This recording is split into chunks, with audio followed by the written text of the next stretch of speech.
Tentang larangan kita tidak boleh mencela waktu, karena mencela waktu itu sama dengan mencela yang membolak-balikan waktu, maksudnya Allah Subhanahu wa taala.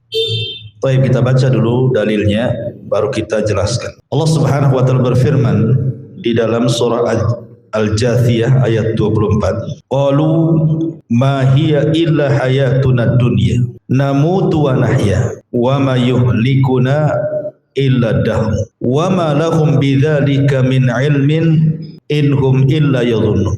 Dan mereka berkata, kehidupan ini tidak lain hanyalah kehidupan dunia saja. Kita mati dan hidup, dan tidak ada yang membinasakan kita kecuali hanya waktu saja. Dan mereka sekali-kali tidak mempunyai pengetahuan tentang itu. Mereka tidak lain hanyalah menduga-duga saja. Kemudian diriwayatkan dari Sahih Bukhari dan Muslim dari Abu Hurairah radhiyallahu anhu, Nabi sallallahu alaihi wasallam bersabda, qala Allah ta'ala yu'dhini ibnu Adam yasubbu ad-dahra wa ana ad-dahru uqallibul laila wan nahar wa fi riwayatin la tasubbu ad-dahra fa inna Allaha huwa ad-dahr. Allah Subhanahu wa taala berfirman dalam hadis qudsi, anak Adam telah menyakiti aku, kata Allah. Mereka mencaci maki masa, padahal aku yang membolak-balikan masa. Akulah yang menjadikan malam dan juga siang. Dan dalam riwayat yang lain, janganlah kalian mencaci maki masa, karena Allah adalah pemilik dan pengatur masa itu sendiri. Baik. Ma'asyiral muslimat yang dimuliakan Allah Subhanahu wa taala, di dalam ayat Al-Jathiyah ayat ke-24 menjelaskan kepada kita tentang keyakinan orang-orang jahiliyah, di mana orang-orang jahiliyah itu mereka sama sekali tidak meyakini tentang adanya hari kebangkitan, sehingga kemudian wajar keyakinan orang-orang jahiliyah itu, mereka mengatakan bahwa kami hidup dan mati itu yang menentukan hanya waktu saja. Jadi kalau orang mati ya memang waktunya mati, kalau orang hidup lahir ya memang sudah waktunya lahir. Jadi mereka hanya mengatakan seperti itu saja, sehingga Allah mengatakan ma hiya illa hayatuna dunya namutu wa nahya. Kehidupan ini tidak lain hanyalah kehidupan dunia saja. Kita mati dan hidup itu yang membinasakan hanyalah waktu saja. Jadi orang-orang jahiliyah betul-betul mengingkari adanya hari kebangkitan. Jadi kalau mereka mati ya sudah selesai, berarti selesailah dia hidup di dunia. Kalau ada orang lahir berarti itulah permulaan kehidupan dia di dunia. Dan tentu keyakinan seperti ini adalah keyakinan yang salah. Bagaimana mungkin kemudian manusia hanya diperjalankan dengan waktu kehidupan dan kematiannya, tanpa kemudian adanya hari kebangkitan dan hari pembalasan. Padahal Allah Subhanahu wa taala mengatakan di dalam surah Yunus ayat 4, ilaihi marji'ukum jami'an wa'dallahi haqqan innahu yabda'ul khalqa thumma yu'iduhu liyajziyal ladzina amanu wa 'amilus salihati bil qisti walladzina kafaru lahum syarabun min hamimin wa 'adzabun alim bima kanu yakfur. Hanya kepadanya kami semua akan kembali. Itu merupakan janji Allah yang benar dan merupakan janji Allah yang pasti. Sesungguhnya dialah yang memulai penciptaan makhluk kemudian mengulanginya, agar dia memberi balasan kepada orang-orang yang beriman dan mengerjakan kebaikan dengan adil. Sedangkan untuk orang-orang kafir disediakan minuman air yang mendidih dan siksaan yang pedih karena kekafiran mereka. Artinya secara logika, kalau tidak ada kehidupan setelah kematian, tidak ada hari pembalasan, tidak ada hari kebangkitan, maka hilang keadilan di permukaan bumi. Kenapa? Karena tidak semua orang yang melakukan kezaliman di dunia itu ada balasan di dunia, dan tidak semua orang-orang yang dizalimi di dunia dia mampu membalas kezaliman orang yang menzaliminya. Betapa banyak orang-orang yang zalim, mereka mati di atas pembaringannya tanpa ada pembalasan dari orang yang dizaliminya. Betapa banyak orang-orang yang dizalimi merasa sedih sampai dia mati karena tidak bisa membalas akan kezaliman orang kuat kepadanya. Tentu ini tidak adil kalau kehidupan seperti ini. Makanya Allah Subhanahu wa taala mengatakan, "Wala tahsabannallaha ghafilan amma ya'malu zalimun. Innama yu'akhiruhum liyaumin tashkhasu fihi al-absar." Dan janganlah engkau mengira bahwa Allah lengah dari apa yang diperbuat orang-orang zalim. Sesungguhnya Allah menangguhkan mereka sampai hari yang pada waktu itu mata mereka akan terbelah. Dan Allah katakan, liyajziyal ladzina asa'u bima 'amilu wa yajziyal ladzina ahsanu bil husna. Di mana Allah Subhanahu wa taala akan membalas kepada orang-orang yang berbuat jahat sesuai dengan apa yang telah mereka kerjakan, dan dia akan memberikan balasan kepada orang-orang yang berbuat baik dengan pahala kebaikan mereka. Jadi semua akan dibalas. Baik Anda melakukan kebaikan, baik Anda melakukan kejahatan, liyazziyallahu kullu nafsim ma kasabat innallaha sari'ul hisab. Allah memberikan balasan kepada tiap-tiap orang terhadap apa yang ia usahakan. Sesungguhnya Allah Maha cepat hisab-hisabnya. Jadi kalau kemudian keyakinan seperti orang-orang jahiliyah bahwa kehidupan ini hanya berlalu dengan masa, yang menghancurkan masa, yang menghidupkan masa, maka saya katakan tadi, lalu apa bedanya orang jahat dengan orang baik? Nanti enggak ada bedanya. Sementara Allah mengatakan, afanaj'alul muslimina kal mujrimin? Apakah orang yang masuk Islam itu sama, orang-orang yang betul-betul masuk Islam sama dengan orang-orang mujrim? Ya tentu bedalah. Sebagaimana Allah mengatakan, am naj'alul ladzina amanu wa amilus solihat kal mufsidina fil ard am naj'alul muttaqina kal fujar? Apakah kami jadikan orang-orang yang beriman dan beramal soleh itu sama dengan para perusak, ataukah kami jadikan orang-orang yang bertakwa itu sama dengan orang jahat? Kan beda. Artinya kalau di dunia orang itu hanya hidup sebatas dunia dan tidak ada perhitungan akhirat, lalu apa bedanya orang sholat, orang puasa, zakat, berbuat baik? Kalau tidak ada balasannya buat apa? Begitu juga orang mabuk, orang zina, orang membunuh, dan begitu seterusnya. Kalau kemudian tidak ada balasan, enak saja mereka melakukan seperti itu, mengambil hak orang, menipu, menggibah. Jadi enggak ada bedanya antara orang baik dengan orang yang tidak baik. Justru dengan adanya balasan nanti pada hari kiamat, itulah terbedakan. Oh, ini orang-orang baik di dunia, ini orang-orang jahat di dunia. Ini orang-orang yang bertakwa di dunia, ini orang-orang fajir di dunia. Jadi terbedakan. Maka tegaklah keadilan di sini. Karena saya katakan dari awal, kalau kita melihat kisah-kisah zaman dulu, contoh umpamanya Ashabul Uhdud. Kisah Ashabul Uhdud, Bu ya. Itu tidak diceritakan balasan mereka setelah mereka membakar orang-orang yang beriman sebanyak 20.000 orang. Coba bayangkan Ashabul Uhdud diceritakan dalam surah Al-Buruj, kutila ashabul uhdud an-nari dzatil waqud idhum 'alaiha qu'ud wa hum 'ala ma yaf'aluna bil mu'minina syuhud wa ma naqamu minhum illa an yu'minu billahil azizil hamid. Kutila ashabul uhdud, dilaknat para pembuat parit api itu. Ketika mereka duduk-duduk menyaksikan orang-orang yang beriman dibakar, hanya karena mereka mengucapkan kami beriman kepada Allah yang Maha Perkasa. Ayat surah Al-Buruj itu tidak menjelaskan bagaimana balasan orang-orang yang membakar orang-orang yang beriman itu. Tidak dijelaskan. Apa mereka ditimpa musibah, apa mereka ditimpa azab, apa mereka ditimpa masalah, tidak dijelaskan.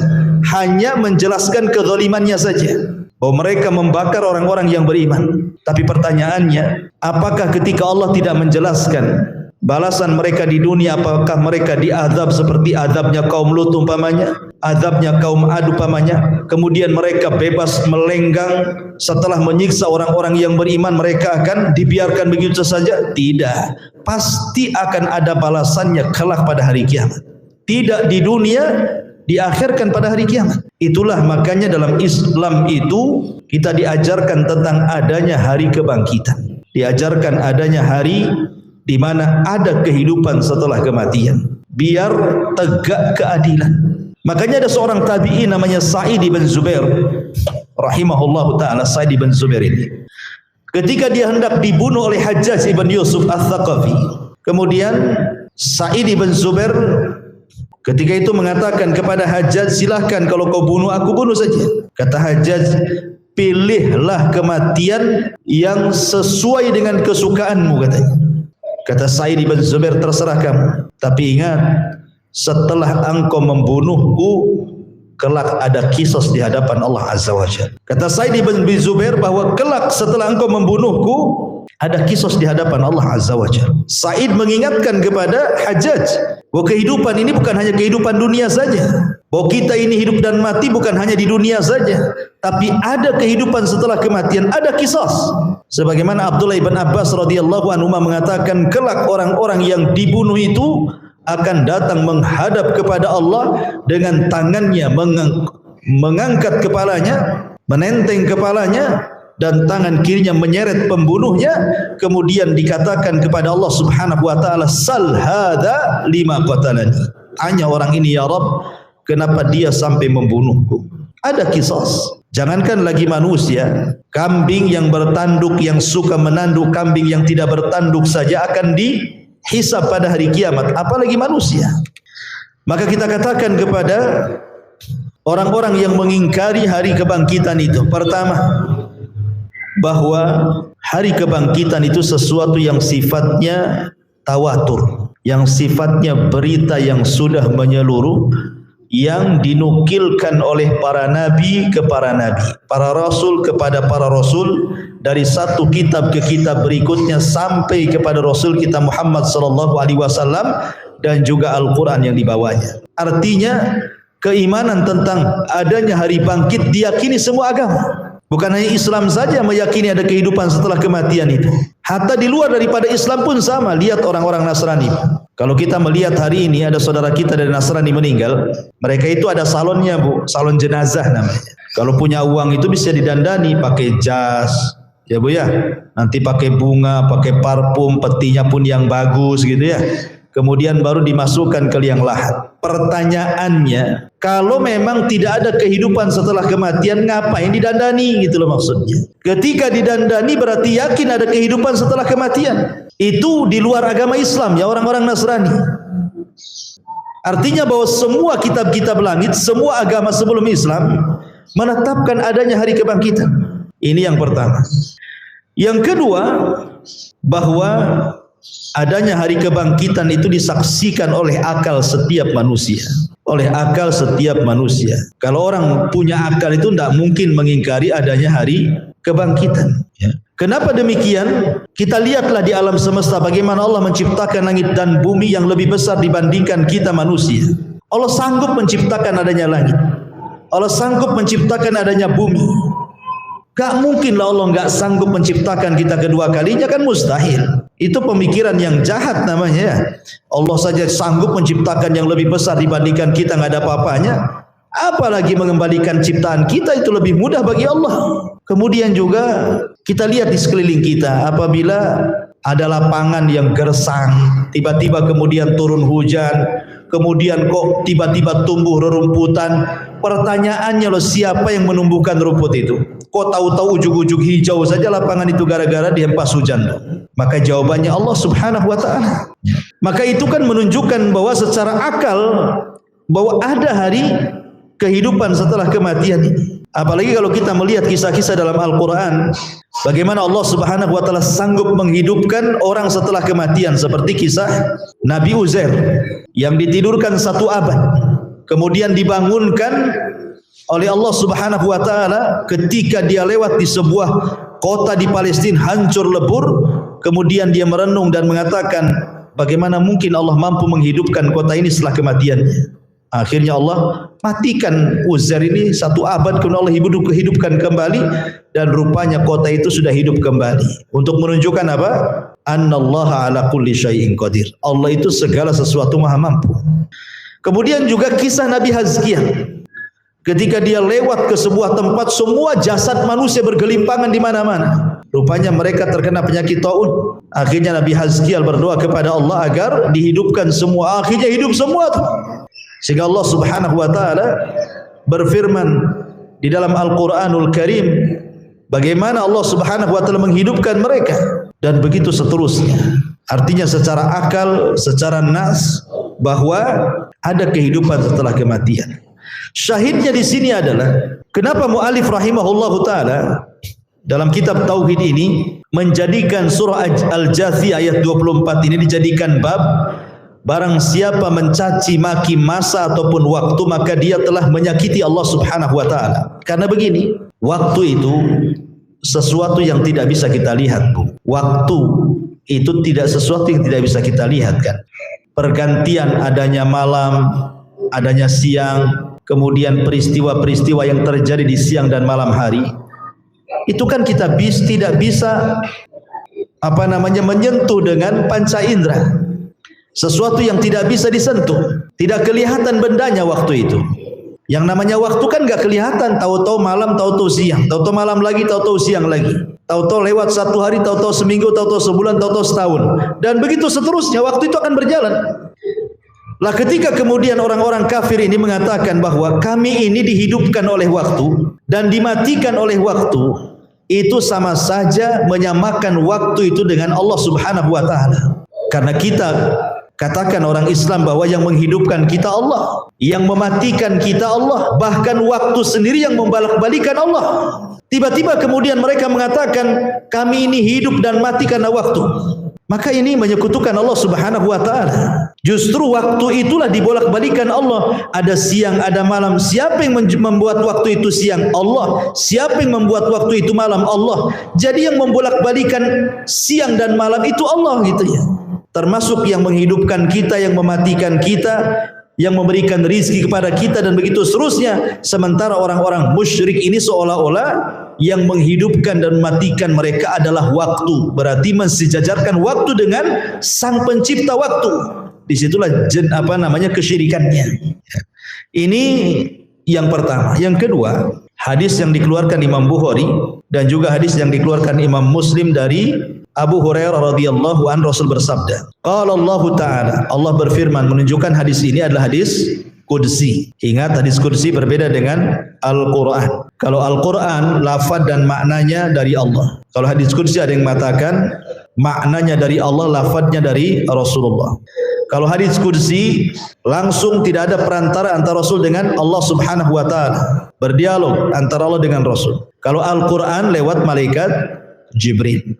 Kalau hadis Qudsi masih diteliti para ulama, ada yang sahih, ada yang dhaif, ada yang maudhu, gitu ya. Tapi kalau Al-Quran tidak ada sahih, dhaif dan maudhu. Semua Quran itu sahih, mutawatir, ya. Kalau Al-Quran itu kalau dibaca dapat pahala, per hurufnya itu 10 kali lipat pahala. Tapi kalau hadis Qudsi tidak dapat pahala kecuali dipelajari. Kalau Al-Quran itu dibaca dalam solat, tapi kalau hadis Qudsi tidak dibaca dalam solat. Kalau Al-Quran sebagian para ulama disunahkan berwudu, kalau hadis Qudsi tidak disunahkan untuk berwudu, dan begitu seterusnya. Itulah pembedaan antara Al-Quran dan hadis Qudsi. Dalam hadis Qudsi ini Allah mengatakan, la tasubbu dahr, yu'dhini ibnu Adam yasubbu dahr, telah menyakiti aku anak Adam karena mereka mencaci maki waktu, mencaci maki masa. Kalimat adza dengan kalimat doror itu beda, Bu. Jadi ada dua kalimat. Pertama adza, yang kedua ad-doror. Adza itu artinya menyakiti, doror itu artinya membahayakan. Allah mungkin tersakiti, tapi Allah tidak mungkin terkena madarat. Contoh nih, pamannya kita nih. Kalau di samping ibu ada orang yang habis makan, bau mulutnya, kemudian kecium kepada ibu. Ibu kan tersakiti namanya dengan bau yang ditimbulkan orang sebelah yang habis makan yang gak enak baunya itu. Itu namanya tersakiti, terganggu bahasa kitanya. Tapi apakah dengan bau orang sebelah gara-gara makan pete, makan jengkol, tiba-tiba kemudian badan ibu sakit-sakit gara-gara mencium baunya? Kan tidak. Itu beda antara tersakiti atau terganggu dengan terkena madarat, terkena bahaya. Allah mungkin tersakiti, tapi Allah tidak mungkin terkena bahaya. Jadi ketika kemudian anak Adam ini mencaci maki waktu, Allah tidak suka, Allah tersakiti dengan kata-kata kita. Tetapi bukan berarti membahayakan bagi Allah, tidak. Karena di dalam hadis Nabi SAW, Allah Subhanahu wa taala berfirman juga dalam hadis Qudsi yang panjang sekali, di mana Nabi sallallahu alaihi wasallam mengatakan, ya ibadi, wahai hamba-hambaku, innakum lan tablughu dhurri fatadurruni wa la tablughu naf'i fatanfa'uni. Wahai hambaku, sesungguhnya kalian tidak akan memadaratkan aku dan tidak akan pula memberikan manfaat kepada aku. Artinya Allah tidak sehebat apapun manusia mengirim bahaya kepada Allah Azza wa Jalla, tidak ada gunanya. Allah tidak akan tersentuh dengan bahaya.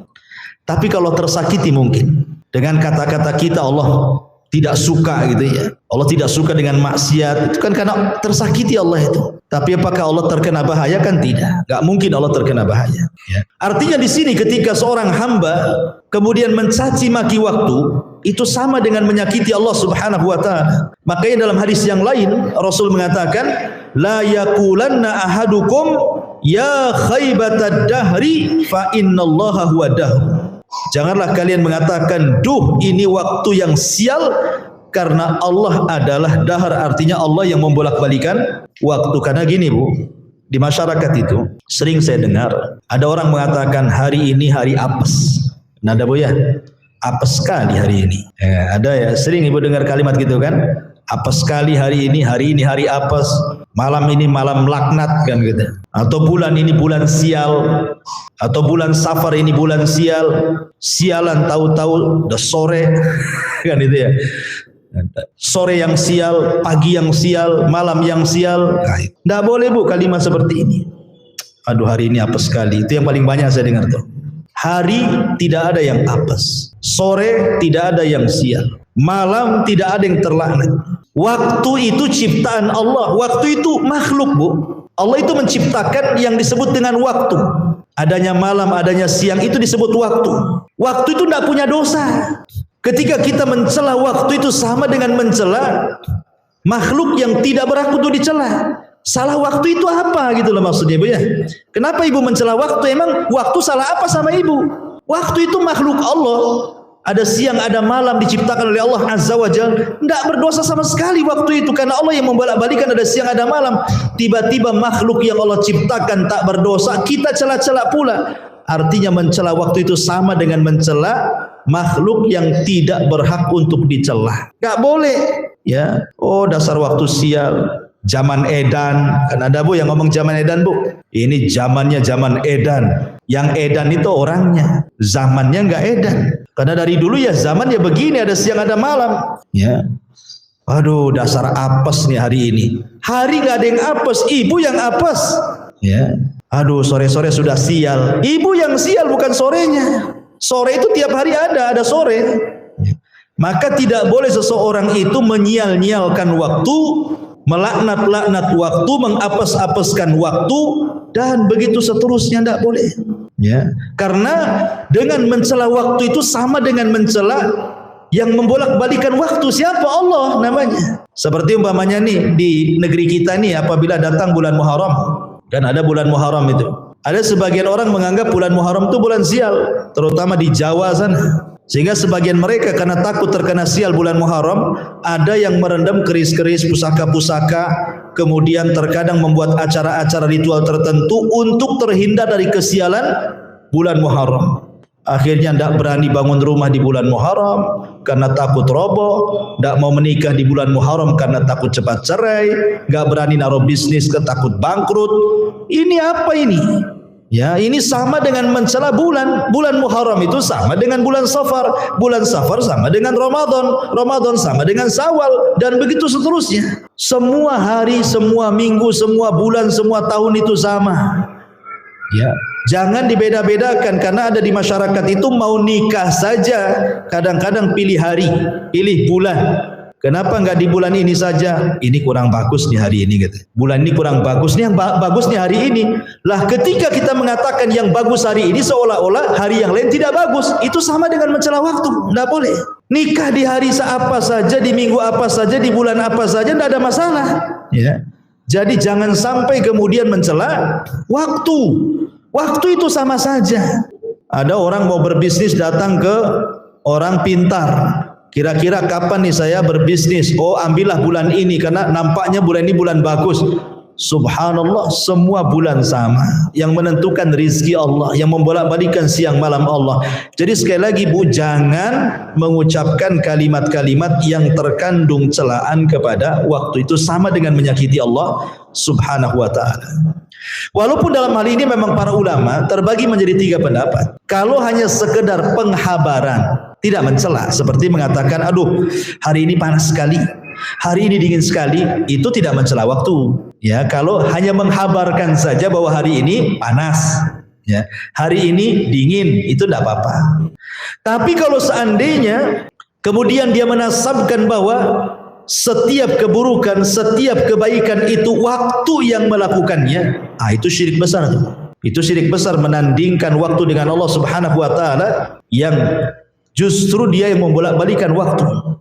Ataupun dia yakin, sebenarnya aku yakin Allah Subhanahu wa taala yang mendatangkan manfaat, yang mencegah madarat, tapi kayaknya waktu ini kurang bagus nih, waktu ini enggak bagus, waktu itu saja. Itu enggak sampai syirik, tapi bisa jatuh ke yang diharamkan, tidak boleh. Intinya sekali lagi Bu, jangan katakan kalimat apes. Duh hari ini apes sekali, jangan. Oh dasar malam terlaknat, jangan. Oh dasar bulan sial, jangan. Ya, jangan ngomong begitu. Karena bagaimanapun kalimat-kalimat seperti ini, kalimat-kalimat yang mencela waktu, atau mengatakan tahu-tahu pagi dasar sial, tahu-tahu sore sial kali. Nah, itu kan kalimat-kalimat seperti itu juga dihindari, karena yang membolak-balikan waktu, yang menguasainya adalah Allah Subhanahu wa taala. Mencela waktu berarti mencela Allah secara langsung.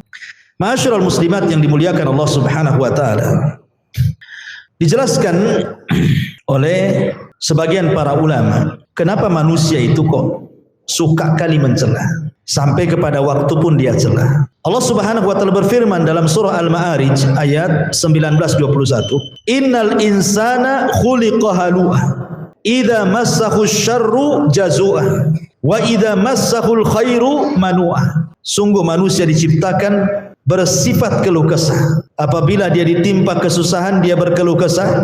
Apabila mendapatkan kebaikan, dia pun menjadi bakhil. Artinya watak manusia itu memang suka mengeluh. Lah watak suka mengeluh inilah yang terkadang akhirnya sadar ataupun tidak mencela waktu. Ya, aduh memang bulan ini bulan sial saya Pak Ustadz. Kenapa? Tak tahulah ini. Kok usaha ini kok enggak pernah bentang-bentang tikar, kata si gulung tikar aja katanya. Enggak boleh ngomong begitu. Enggak tahu nih apa nasib saya ini, memang tahun-tahun ini sial nih. Kenapa? Ada aja musibah. Enggak boleh. Ya. Menyia-nyialkan tahun, menyia-nyialkan waktu itu enggak boleh. Karena bagaimanapun mafsadah atau kerusakan mencela waktu itu, satu, mencela sesuatu yang tidak berhak untuk dicela. Waktu tidak punya dosa, waktu itu ciptaan Allah. Jangan mencela makhluk yang tidak berdosa. Dua, mencela waktu itu sama dengan mencela Allah, karena Allah lah yang membolak-balikan waktu. Ketika kita mengatakan hari ini sial, sama dengan mengatakan Allah sial. Ketika kita katakan hari malam ini terlaknat, kita katakan Allah itu terlaknat. Ketika katakan bahwa bulan ini adalah bulan yang terkutuk, maka sama dengan kita katakan Allah terkutuk. Karena mencela waktu itu sama dengan mencela yang membolak-balikannya. Kemudian yang ketiga, mencela waktu itu sama dengan orang-orang jahiliyah. Apa bedanya? Yang mengatakan yang membolak-balikan kami adalah waktu. Kami hidup, kami mati, itu semua waktu. Bukan karena Allah yang membolak-balikan kami, katanya. Lalu apa bedanya dengan orang-orang jahiliyah yang menyebutkan Allah dengan waktu? Kemudian yang ketiga, mencela waktu ini yang penting, tidak merubah keadaan. Ingat Bu ya, mencela waktu itu tidak merubah keadaan. Ibu katakan hari ini sial, bukan berarti lantas tiba-tiba jadi beruntung. Ibu katakan malam ini terkutuk, bukan berarti malam itu betul-betul terkutuk. Tidak akan merubah keadaan. Yang merubah keadaan itu Allah, bukan waktu. Makanya percuma kita mencela-cela waktu tapi nggak merubah-rubah dia, kan itu. Ya karena waktu tidak bisa merubah kita, yang merubah kita itu Allah. Jadi buat apa kalau dicela-cela tidak merubah keadaan? Ngapain pula buat sial saja, kan begitu. Kesialan kepada dirinya karena dicela Allah, bukan waktu itu sendiri. Oleh karena itulah maka tidak boleh dan haram hukumnya, bahkan sampai kepada tingkat kesyirikan kalau sampai menduakan atau mensyirikatkan waktu dengan Allah Subhanahu wa taala. Inilah di antara bab yang ke-45 soal dilarang atau barang siapa yang mencaci maki waktu maka dia telah menyakiti Allah karena dialah yang membolak balikan waktu. Wallahu a'lam.